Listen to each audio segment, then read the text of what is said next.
Birshot Moray et Rabotai, avec la permission d'Hachem, qu'Akadosh Baruch Hu vous protège et vous donne à vous tous, bracha ve'atzla'a, be'out, une bonne année, be'ezat Hachem, plein de prospérité, un bon mazal, be'ezat Hachem. Moi, pour moi, chaque jour, je dis bonne année. Vous savez que on dit bonjour. Et si on pouvait même se souhaiter tout le temps bonjour, bonne semaine, bon mois, bonne année, c'est ce qu'on appelle Ahavat Israël, aimer le prochain. Vous savez que dans la paracha de cette semaine, c'est la paracha de Bo. Bo, c'est la paracha des 10 plaies que Akadosh Baruch Hu il a portées sur les Égyptiens pendant 1 an pour que par eux il libère les Juifs. Vous savez que Hachem, s'il voulait donner un coup fatal à part eux, il l'aurait fait. Hachem, il est grand. Vous savez, c'est Akadosh Baruch Hu. Regardez, combien des nations, combien des empires aujourd'hui, ils n'existent pas. Combien l'Empire romain, l'Empire ottoman, l'Empire de Babel, l'Empire de Édom, l'Empire des Grecs, des empires, ils n'existent plus aujourd'hui. Et Am Israël, il existe. Il est un tout petit pays, un tout petit peuple qui ne s'est pas assimilé. Aujourd'hui, dans toutes les nations, ils sont assimilés. Il n'y a pas une vraie race. Il n'y a pas de vraie race. Il n'y a pas, ça n'existe pas. Tout le monde aujourd'hui est assimilé. Am Israël, il est encore. Qui a fait qu'Am Israël, il ne se soit pas assimilé? C'est la Torah. C'est la Torah. Parce que les choses que je fais, tu les fais. Lui, il les fait. On fait tous la dafina. On fait tous la salade cuite. On fait tous les. On fait. Même de le manger, on n'est pas assimilé. On fait tous. Pourquoi des fois il y a des mamans Zama qui veulent faire un repas français, un repas à l'italienne, un repas à l'américaine, un steak bien poivré avec du whisky, enfin, cuit avec du whisky, enfin, des inventions. Et à la fin, la maman, elle dit, ben, il n'y a pas comme Srina, il n'y a pas comme la Davina. Finalement, pourquoi? Parce que c'est à 15 jours, il a fait que la Torah nous réunit. D'ailleurs, Hacham me disent, avec quel mérite les bénis Israël ont été libérés de l'Égypte? Quel mérite? Et Hacham me disent, le mérite qu'ils avaient, c'est parce que ils n'ont pas changé les noms, ils n'ont pas changé les vêtements, et ils n'ont pas changé le langage. Alors, il faut savoir une chose, la chose qu'elle active l'assimilation de la personne dans le pays où il se trouve, c'est lorsqu'il change ses vêtements, son nom et son langage. Ça y est. Une fois qu'il a ces 3 choses-là, il est déjà assimilé. Les Juifs en Égypte, ils ont gardé ces choses-là, ces 3 choses, pour ne pas se perdre, pour ne pas qu'ils s'oublient. Comme ça, on reconnaît chaque Juif par ses vêtements. On reconnaît chaque Juif par son langage et par les Hébreux. On reconnaissait chaque Juif par son nom. Moshe, c'est Moshe, Yaakov, c'est Yaakov, Yitzhak, c'est Yitzhak. Et c'est comme ça. Et bien sûr, Akadosh Baruch Hu aussi les a aidés. Sans l'aide d'Hachem, ils auraient déjà été assimilés. Donc ça, c'est ce qu'on appelle, c'est des etzot, c'est des consignes que nos parents, parce que nous, les Juifs, on suit les consignes de nos parents. On suit. Eux, comment ils se sont accrochés à être ensemble grâce à ces 3 choses-là. Et pourtant, ils n'avaient pas la Torah encore. Parce qu'aujourd'hui, la Torah nous réunit. Regardez les Juifs. Lorsque Rome a détruit Jérusalem, ben les Juifs, là où ils sont partis, ils ont pris avec eux un Sefer Torah. Ils sont partis en Amérique, ils ont pris un Sefer Torah. En Algérie, ils ont pris un Sefer Torah. Ils sont partis en Russie, un Sefer Torah. Au Maroc, ils ont pris un Sefer Torah. Ils sont partis en Tunisie, ils ont pris un Sefer Torah. Là où ils sont partis, ils ont pris un Sefer Torah avec eux. Pourquoi? Parce qu'ils savent que c'est le Sefer Torah, c'est lui qui va les réunir. Comme que, mais heureusement, sinon on aurait été assimilés. Aujourd'hui, malheureusement, on ne surveille pas bien nos vêtements. On est un peu à la mode. On s'habille comme tout le monde. Même les noms, on s'habille comme tout le monde. Même le langage, on parle aujourd'hui l'américain, Il y a même quelqu'un qui est venu me voir cette semaine, il m'a dit, Rabbi David, je suis le champion des langages. Comme ça, il m'a dit. Il m'a dit, il connaît 20 langues. 20. Je lui ai dit, comment tu as fait? Il m'a dit, ben, bon, grâce à Dieu, je retiens. Il connaît 20 langues. Alors que les Juifs, à l'époque, ils parlaient que l'hébreu. Le vêtement n'a pas changé, le nom n'a pas changé, et le langage n'a pas changé. Donc ça a servi cette idée à rester ensemble, être unis. Jusqu'à qu'Hachim leur a donné la Torah. Malgré tout, c'est important de garder ces trois choses-là. Ça veut dire, aujourd'hui, il y a tellement de ça, on a besoin de garder le nom juif. On a besoin de garder la prière, le langage, la prière. On a besoin de garder aussi les vêtements. Les vêtements, c'est ce qu'on appelle le Shabbat. Il y a beaucoup de gens, malheureusement, qui s'habillent le Shabbat avec un jean déchiré. Aujourd'hui, les jeans, ça coûte très cher lorsqu'ils sont déchirés. Alors que moi, ce jean-là, si je le vois dans la rue, même si... Et en plus, il y a quelqu'un qui a acheté un jean à $480.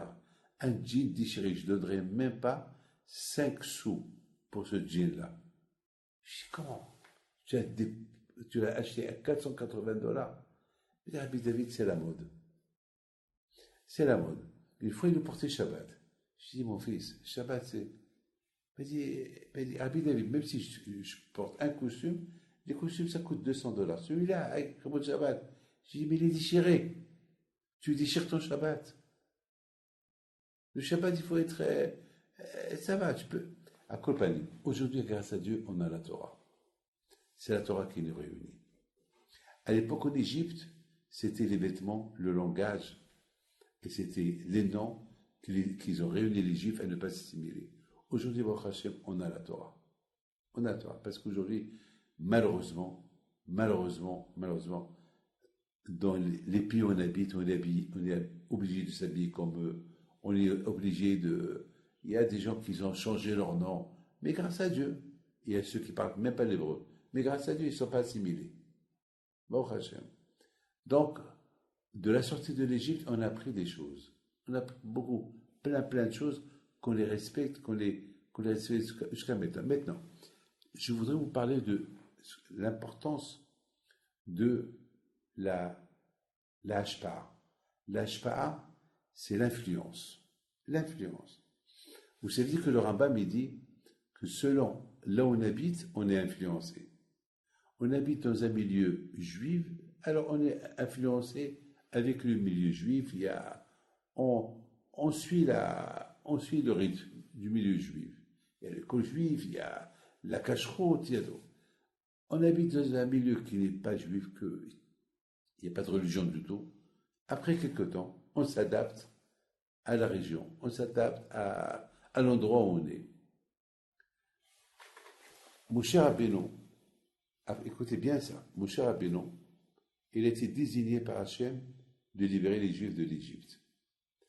Moshe Rabbeinu, alav shalom, il a fait tout pour libérer les Juifs de l'Égypte. Il a tout fait. Tout ce qu'Hachem lui a dit de faire, il l'a fait. Écoutez bien ça. Ce que j'ai adoré, c'est que la plaie de cette semaine, Arbé, les sauterelles, Moshe Rabbeinu ne voulait pas partir. Akadosh Baruch Hu, jusqu'à quoi Akadosh Baruch Hu a dit, bon, viens. Il n'a pas dit l'air, va. Il a dit, viens avec moi, on va aller ensemble, chez Paro, je t'accompagne. Comme ça le Zohar Kadosh dit, Aniveata, je t'accompagne. Alors ma question elle est, pourquoi quand je pourrais utiliser le mot, viens, je t'accompagne. Pourquoi je t'accompagne? Pourquoi jusqu'à maintenant Moshe Rabbeinu est parti tout seul? Pourquoi maintenant Moshe Rabbeinu il faut être accompagné par Akadosh Baruch Hu? Quelle est la raison? Quelle est la raison? Ben parce que Moshe Rabbeinu, il n'en pouvait plus. Parce que, au contraire, Moshe, jusqu'à maintenant, il a reçu 7 plaies. La dernière plaie, c'est Barad. Barad, c'est les tonnerres. Les tonnerres, les tonnerres. Il paraît que les tonnerres, ça assourdit l'Égyptien. C'est tellement fort, les éclairs, les tonnerres, la pluie, la grêle. C'était une macabre. La grêle, chaque chaque grêle est pesée 1 kilo, 2 kilos, il tombe sur la tête de quelqu'un, il le fracasse la tête, sur le dos. Après, jusqu'à que par il a dit à Moshe, Moshe, arrête. Hachem a tzaddik, Hachem c'est le tzaddik, et moi, et mon peuple, on est des Shaim.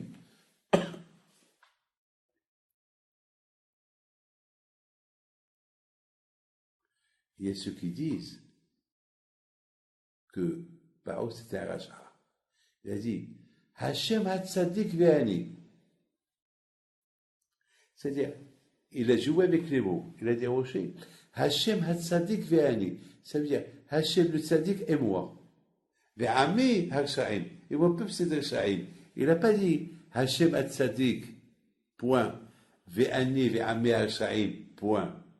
Et moi et mon peuple, Harshaim, point. Il a dit Hachem Hatzadik Ve'ani, point. Ve'ami Harshaim. C'est la folie, hein.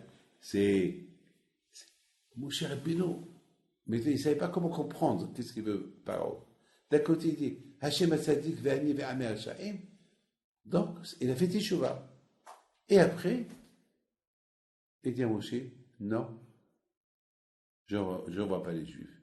Une fois que les grêles, tout a stoppé, je n'envoie pas les Juifs. Alors Moshe Rabbeinu, il a dit, ce rachat qu'il a fait Teshuvah, et que il a dit, Hachem Hatzadik, Hachem le Tzadik, Vani, Ve'ami Harshaim, et moi et mon peuple, on est des Harshaim. Et maintenant, il retourne sur sa parole, et maintenant, il pense que c'est lui le tzaddik, et c'est son peuple le rachat. Je ne peux plus le voir.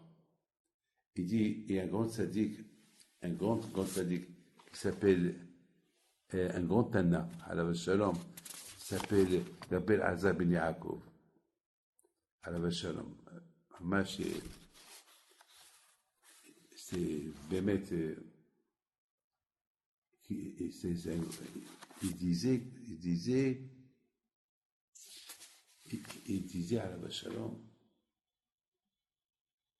non, c'est Rabbi Yossi à la Shalom, Rabbi Yossi à Cohen qui disait ça. Éloigne-toi d'un mauvais voisin. Un mauvais voisin, il ne faut pas être à côté de lui. Il faut s'éloigner de lui. Et Moshe Rabbeinu, donc Moshe Rabbeinu, il ne voulait pas être avec ce rachat. Quand je il a compris Moshe Rabbeinu. Et quand je voulais dire Moshe Rabbeinu, Moshe, je te comprends. Tu ne veux pas voir le rachat. Alors je t'accompagne. Alors moi, j'ai déduit. C'est-à-dire que Moshe Rabbeinu, il n'a pas pu. Il dit à Hachem, et je ne comprends pas. Paro, il a fait Teshuvah. Et mettons que Paro, il fait Teshuvah. Il replonge dans la riche haute, il replonge à être rachat. Je ne peux pas l'accepter. Je ne peux pas accepter. Mon cher Akash, il a dit, je te comprends. Je te comprends. Alors, je t'accompagne. Lorsqu'on est accompagné d'Hachem, on est bien protégé. On est bien protégé. Il faut le savoir. Toujours demander la protection de Akadosh Baruch Hu. Beaucoup de fois, ça m'arrive que j'ai des discussions tout le temps avec des gens qui sont athées, des gens qui ne croient en rien. D'ailleurs, il y a eu quelqu'un qui est venu chez moi pour une bracha, il avait un sandwich McDonald's dans ses mains. Il ne savait pas. Ou il savait. Mais il veut une bracha. Mais ne te mêle pas de sa vie. Mais pour Hachem, ça ne me gêne pas. Ça ne me gêne pas de voir ça. Vous savez pourquoi ça ne me gêne pas? Ben parce que je suis protégé d'Hachem. Quand je me protège, pour tout ce que je peux voir, ça ne va pas mieux. Mais il ne faut pas chercher à voir. Lorsque tu cherches à voir, alors là, tu n'as pas la protection de Akadosh Baruch Hu. Mais lorsque tu ne cherches pas à voir, Akadosh Baruch Hu te protège. Et je pense que c'est grâce à Moshe Rabbeinu qu'on a eu ça. C'est grâce à Moshe Rabbeinu, c'est moi. Grâce à Moshe Rabbeinu, parce que Moshe Rabbeinu, lorsqu'il a vu Paro qu'il a fait Teshuvah, et après il a replongé dans le mal, Moshe ne voulait pas le voir. Et quand je lui ai dit, ah ben, à partir de maintenant, je t'accompagne. Comme ça, tu peux voir sa tête, sa sale tête, et tu ne crains rien du tout. Et à partir de là, celui qui étudie la Torah, il peut être certain, il peut être sûr qu'il est protégé. Qu'il est protégé. Voilà, nous, on habite à Miami, on habite à Paris, on habite à New York, on habite partout. Et le dehors n'est pas propre, il est sale. On prend le bus, on prend les avions, on prend les souterrains, les métros, et les gens, ils ne sont pas tsnéo du tout. Et bon, Hachem, on vit avec. On vit avec. Il y a quelqu'un qui m'a dit, je ne l'ai pas vu pendant un bon moment, je ne l'ai pas vu. Et un jour, je l'ai appelé. Je dis, on ne te voit plus. Il m'a dit, Rabbi David, c'est l'été, j'habite là où j'habite pour que je viens à la yeshiva, il faut que je traverse le marché, et c'est pas de Sanoa, c'est pas de Sneout, les femmes sont mal habillées. Je dis alors, tu vois pas? Et alors? Non, mais je peux pas voir. Mais, d'accord, ne vois pas. Mais regarde par terre. Mais c'est parce que tu penses à voir, c'est pour ça que tu. Mais ne vois pas, ne pense pas à voir. Le bon Dieu va t'aider. Attends, on est au 21 century aujourd'hui. On est dans une génération qu'il faut vivre avec. Tu ne peux pas le pas. Alors je dis, demain tu prends l'avion et tu es au milieu, tu es entre deux femmes, que tu vas faire. On te donne ta place entre deux femmes. Moi j'ai eu un grand miracle là. Bon, une fois j'ai voyagé longtemps et on m'a mis malheureusement, j'étais avec quelqu'un, Shlomo, et malheureusement, on n'était pas ensemble. Et on nous a mis au milieu. L'avion était complet, on était dernier à prendre des places, on n'a pas trouvé. Qui va te donner, qui va changer? Le monde entier déteste la place du milieu. Qui va te changer sa place? Il y avait cette femme qui était à côté de moi. Je dis, bon, alors comment je vais rester comme ça pendant 4 heures? Comment je vais, même si je veux me lever, comment je vais faire? J'étais entre deux femmes. Et Shlomo aussi, entre deux femmes. Parce qu'on aurait pu changer. Alors lui, il me regarde, je le regarde. Il n'y avait rien à faire. Je dis, quand je vois comment je vais faire, à un moment donné, je ne sais pas ce qui s'est passé. La femme, elle me regarde d'une manière très méchante. Elle se lève et change de place. C'est un homme qui veut s'asseoir à côté de moi. Il a Shamaï. Et à un moment donné, la femme qui était aussi à ma gauche, à côté de la fenêtre, elle me demande, ça ne vous dérange pas qu'on change de place? Vous venez à côté de la fenêtre. Je sais que vous êtes rabbin, et comme ça vous n'êtes pas gêné, comme ça vous pouvez. Voilà. J'étais content, je dis merci beaucoup madame, très gentille madame. J'ai fait une bracha. Ben, voilà. Une fois j'ai voyagé à Nice, l'avion était plein, et il y avait une seule place dans tout l'avion, et William devait prendre un autre avion pour retourner, parce qu'on est parti pour un mariage, et le retour, tout était complet. On voulait rentrer à Paris un peu plus tôt, et c'était tout complet. Et il s'est passé que la Chamaïm, tout l'avion était plein, et celle qui était au milieu était vide. J'étais content, j'étais bon, Hachem, merci à Kadosh Baruch Hu, merci Hachem. Et soudainement, ils ont fermé les portes et tout, hein. Et soudainement, voilà, la porte, elle s'ouvre. Une femme grande de taille qui rentre. Aïe! Elle rentre avec un chien. Elle dit à l'hôtesse, c'est où ma place? Et l'hôtesse dit, là voilà votre place. À côté de moi, à côté du rabbin, au milieu, avec son chien. Pendant 1 heure et demie, je crois qu'on est arrivé à Paris. Et le chien au haram, il me léchait les pieds, il me chatouillait les pieds. Et chaque fois, elle voulait me parler. Et moi, j'ai fait semblant que je dormais pour ne pas parler. J'ai fait semblant. Et ma tête était coincée contre le mur, contre la fenêtre. Ce que j'ai souffert. Il faut être fort dans la vie. L'histoire, elle est terminée? C'est pas terminé. On arrive à Paris, tout le monde sort, elle ne sort pas. Elle reste assise. Madame, non, j'ai un chien, il faut que tout le monde sorte. Encore 10 minutes extra. Restez encore entre le chien et la femme. Encore. Jusqu'à lorsque je suis sorti dehors, je vous donne parole d'honneur. Celui qui veut savoir c'est quoi Mashiach, c'est quoi la Géoula, c'est quoi Gan Eden. J'ai sorti Gan Eden. Mais pendant 1 heure et demie, c'était Guénin pour moi. Mais, c'est tout dans la tête. Tu veux faire attention, tu fais attention. Quand je vois qu'il t'aide.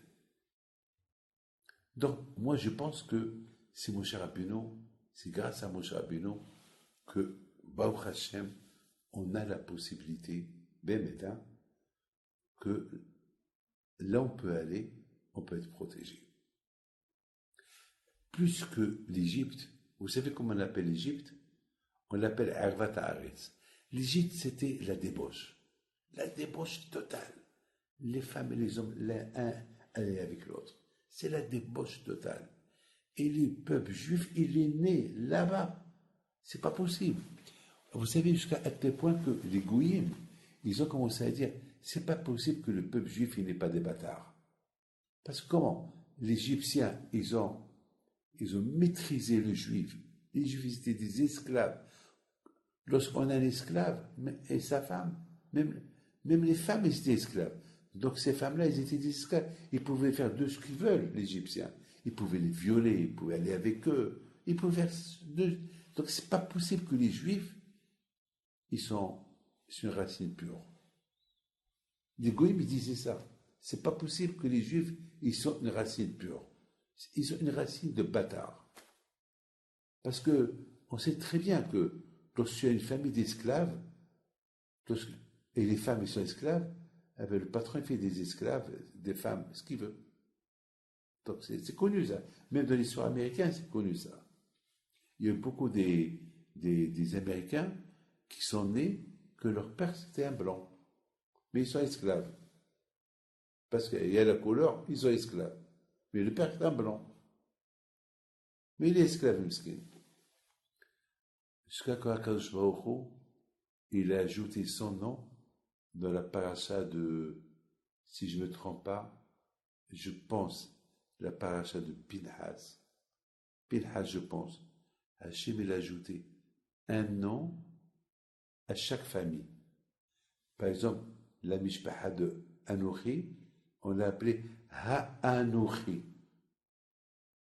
Pourquoi Ha-Anouchi? Il y a un He au début et un Yud à la fin. He et Yud. Yud qui est le nom de Dieu. C'est-à-dire que Hachem, moi je confirme que cette famille, ils sont propres. Ils ne sont pas des bâtards. Il a fallu que la Torah, elle écrit. La Torah, elle écrit. La Torah, elle dit, c'est pas possible que les Juifs, ils sont propres. Ils sont tous des bâtards. C'est pas une nation sale. Et Akadosh Baruch Hu, il a dit, moi, je vais donner la Torah à une nation sale. Regardez, les Juifs en Égypte, une seule femme a fauté avec un Égyptien. Une seule femme. Vous savez comment elle s'appelle? Shulamit Bat Dibri. Shulamit Bat Dibri. Elle seule, elle a été violée par un Égyptien. Elle seule. Et Ram lui disent, pourquoi elle a été violée par un Égyptien? Parce qu'elle parlait trop. Shulamit, ça veut dire Shlomit, Shalom. Elle disait à tout le monde, Hi, Shalom, Hi, how are you? Elle parlait avec tout le monde. Shalom, bonjour à tout le monde. Une femme, elle doit être respectueuse. Tu n'as pas besoin de dire à tout le monde, parler à tout le monde, c'est pas la peine. Parce qu'elle parlait avec tout le monde, alors, malheureusement, elle parlait aussi avec cet Égyptien-là. Bonjour monsieur, ça va? Et à la fin, il l'a violée, et il a eu un garçon. C'est ce garçon-là qui a insulté, enfin, dans l'histoire, il a insulté le nom de Dieu et il a été tué. Pour vous dire que le peuple juif en Égypte, ils sont restés tzadikim. Ça, c'était un des miracles que Hachem il a fait, que les Égyptiens, ils ont détesté les Juifs. Hachem, il a fait à ce que les Égyptiens, ils ont détesté les Juifs. Pourquoi? Pour qu'ils soient loin d'eux. Hachem, il a protégé son peuple en Égypte pour que personne ne le touche. Donc, ils n'ont pas changé les noms, ils n'ont pas changé les vêtements, ils n'ont pas changé le langage, et de plus, Hachem les a protégés. Parce que les Égyptiens, ils auraient pu les forcer à être comme eux, à être des esclaves, mais changer les vêtements, changer les noms. Ils n'ont pas fait. D'une manière que Hachem nous a protégés. Moi, quand je m'a protégé, ici en Amérique, en France, là où on est, il n'y a que la Torah qui nous protège. Hein. Il y a que la... Moi, je me suis posé une fois une question. Il y a pourquoi enfin, je m'excuse, hein, pourquoi il y a l'antisémitisme? Parce que le juif, il est riche. Le quota de la richesse dans le monde, le juif, il est à un petit pourcentage. Les milliardaires, les familles riches, c'est les nations, c'est les non-juifs. Pourquoi on accuse le juif, les Allemands, ils accusent les juifs? Pourquoi cet antisémitisme? Eh ben, je peux vous dire, c'est Mina Shamaïm. Il y a l'antisémitisme pour ne pas qu'il y a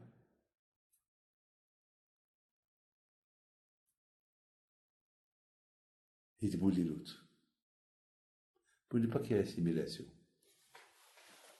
Si tout le monde t'aime, donc l'assimilation, elle va être faite tout de suite. Allez-y à l'ONU. Regardez, cette année, ils ont voté plus de 100 fois contre Israël. C'est de la folie. 100 fois. Toute l'ONU a voté, alors que c'est du faux. À l'ONU, il y a un vote qui se prépare, que le Kotel, c'est pas sûr qu'il appartient aux Juifs. Comment tu peux dire ça? On prouve 1 plus B que le Kotel, il a été construit par nous. Il y avait là-bas le Beit Amikdash. Il y avait là-bas plein de choses qu'on trouve. Non. Non. Le Kotel, il ne nous appartient pas. Comment vous comprenez ça? Ben, Akadosh Baruch Hu, il essaie par tous les moyens de le protéger. De protéger Am Israël là où ils sont. Pour rester unis. Mais, ça ne veut pas dire que rester unis, mais respecter les nations. Respecter là où tu es. Grâce à Dieu au Maroc. Les Marocains nous ont beaucoup respectés. En Algérie, en Tunisie aussi. Le judaïsme a grandi là-bas. On est né là-bas. Baruch Hashem, il faut être réaliste. Bon, parfois, il y a des petites histoires comme partout. Mais je me rappelle, au Maroc, on était gâtés. Même les Juifs en Tunisie, en Algérie. Aujourd'hui, il y a une grande communauté juive en Tunisie qui vit très bien avec les Tunisiens. En France, les Algériens d'origine d'Algérie, eh ben, ils sont bien avec les Juifs en France. Et ils sont très bien, ils s'accordent, ils font du commerce ensemble et tout. Baruch Hashem. Vous savez, au fait, il y a le rabbi de Lubavitch, il a dit une phrase très belle. Il a dit, les nations, ils aiment le juif lorsqu'il est fier de son judaïsme.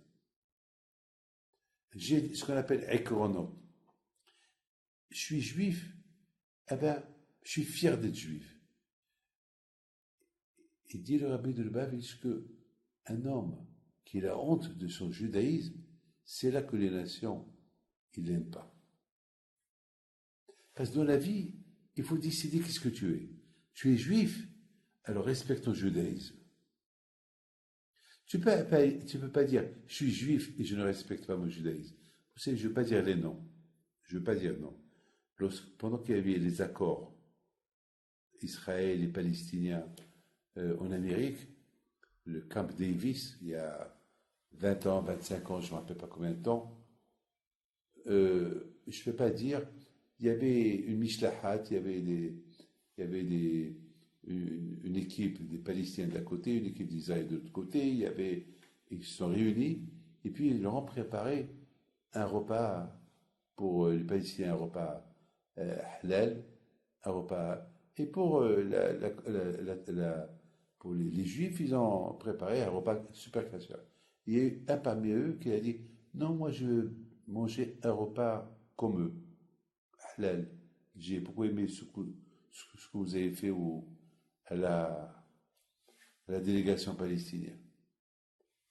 Et puis, il y a eu là-bas un Palestinien qui lui a dit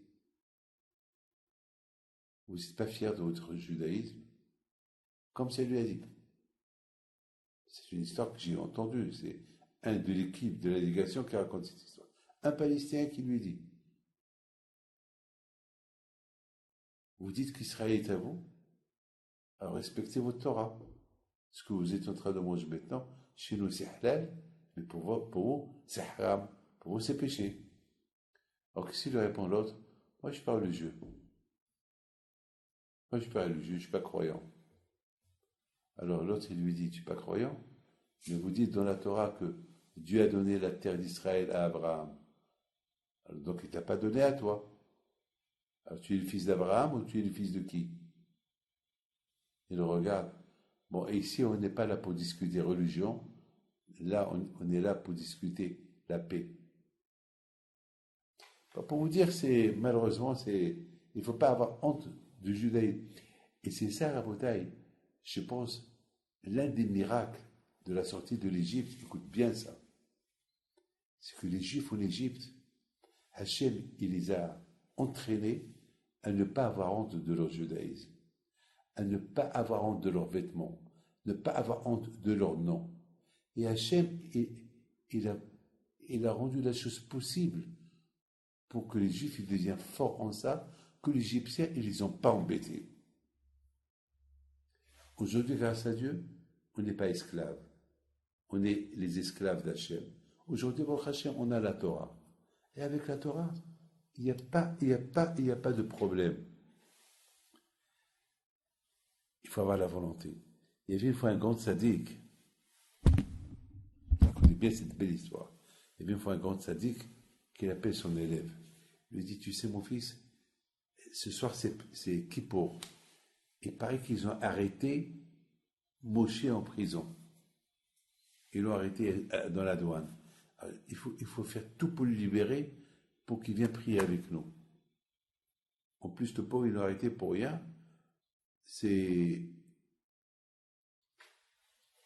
quelqu'un qui il voulait sa peau, et alors qu'il lui a montré tout était bon, mais il était contre lui. Et maintenant, il est en prison jusqu'après Kippour. Il dit, Rabbi, mais c'est la vie de Kippour. Et en plus, aujourd'hui, c'est le dimanche. Chez qui je vais aller? Tous les bureaux sont fermés. Les bureaux sont fermés. Je veux que tu fais. Va. Attends. Le pauvre. Il fait tout. Jusqu'à qu'il est arrivé au chef de la prison. Il va chez lui à la maison. Oui, monsieur le rabbin, je vous en prie, tel et tel, il est en prison, c'est qui pour? Ah non, je peux pas m'occuper de lui, je vous en prie. Non, je peux pas. Alors il lui dit, ne me dis pas, tu peux pas, dis-moi tu veux pas. Ça n'existe pas, je peux pas. Dis-moi tu veux pas. Il s'est rappelé, c'est la parole que le Rav lui a dit. Le Rav lui a dit, fais tout ton pouvoir, utilise toute ton influence pour libérer ce juif-là de la prison pour Kippour. Il a dit, mais c'est impossible. Il a dit, c'est impossible. Il a dit, c'est pas possible, je peux pas. Il a dit, ne dis pas, je peux pas. Dis, tu veux pas faire cette mitzvah. C'est impossible de dire, je ne peux pas. Dis, je ne veux pas. Alors, le rabbin, il va. Ah, l'élève, il va. Maintenant, l'élève, il répète au patron. Dis-moi que tu peux pas. Dis que tu veux pas. Si je veux, mais demain. Alors, tu peux pas. Merci. Ok. Monte dans la voiture. Ils sont partis, ils l'ont libéré. il va à la synagogue, c'était la veille de Kippour, il arrive à Kol Nidri. Le rabbin le regarde, et alors, Baruch Hashem, il se prépare pour venir à la synagogue. Il dit alors, imagine-toi, si tu ne serais pas parti le libérer, le pauvre, il aurait passé Kippour sans manger, sans rien du tout, en prison. Dans la vie, jamais il faut dire je ne peux pas. On peut si on veut. Donc, à Botaï, nos frères en Égypte, Hachem, il les a entraînés avec de la souffrance pour devenir très durs dans leur judaïsme, d'une manière que jamais ils peuvent dire je ne veux pas. Shlomo Melech dit En hadavar omed bifnei ratzon. Celui qui a une volonté, avec la volonté, peut casser les murs. Il n'y a rien qui dépasse la volonté. La volonté. Il faut avoir la volonté. Et ça n'existe pas, je ne peux pas. Tu as la volonté, tu réussis dans la vie. Ah ben, avec la volonté des bénis Israël, avec l'aide d'Hachem, qui les aide en Égypte, ils sont restés juifs, ils étaient des esclaves, ils sont restés juifs, attachés à Dieu, ils n'ont pas changé le nom, ils n'ont pas changé de vêtements, ils n'ont pas changé leur langage. Et, avec la Torah qu'ils ont reçue, ils sont devenus des hommes de fer. C'est pour ça, juif, avec n'importe quelle souffrance qu'il peut souffrir, il est toujours fort. Parce qu'il a la émouna. Et c'est la raison pourquoi on doit se rappeler de la sortie de l'Égypte tout le temps. Parce que lorsqu'on se rappelle de la sortie de l'Égypte, c'est comme un cachet qui nous donne, un cachet qui nous donne vitamine D, vitamine C, vitamine B. C'est tout, la émouna. C'est tout. Moi, toutes les vitamines, c'est la émouna. La émouna, c'est les vitamines. Et c'est ça ce qu'on a eu en Égypte. Et la chose la plus belle de tout ce que je vous ai dit aujourd'hui, c'est la grandeur de mon cher Rabbeinu qui a dit la vérité.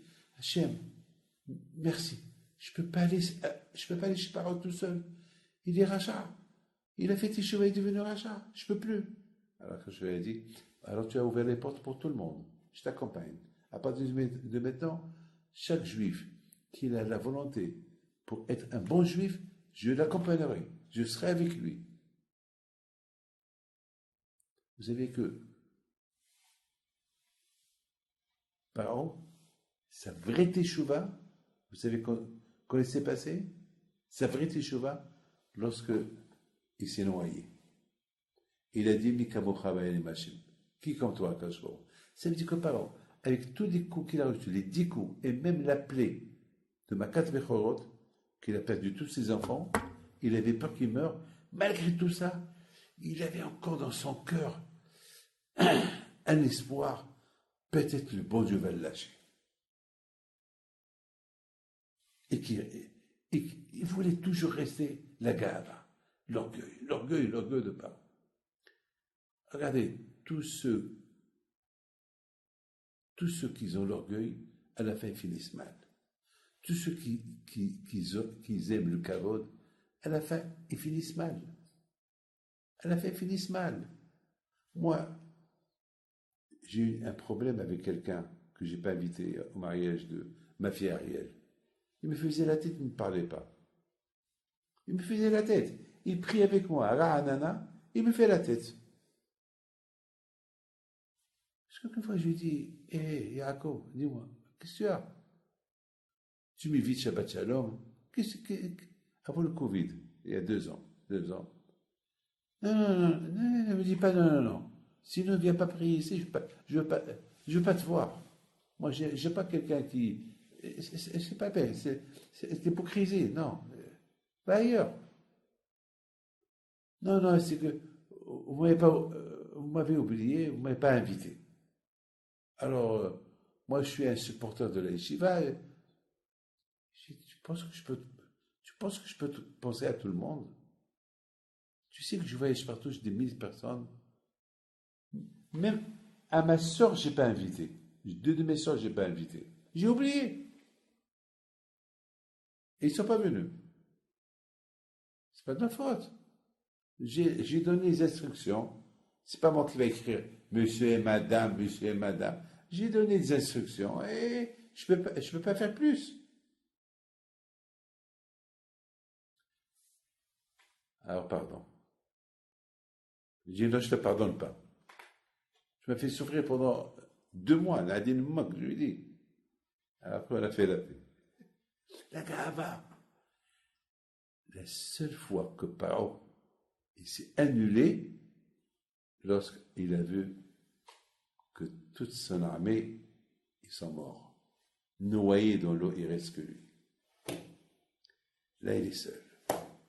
Il n'y a personne qui est le roi. Tout le monde est mort.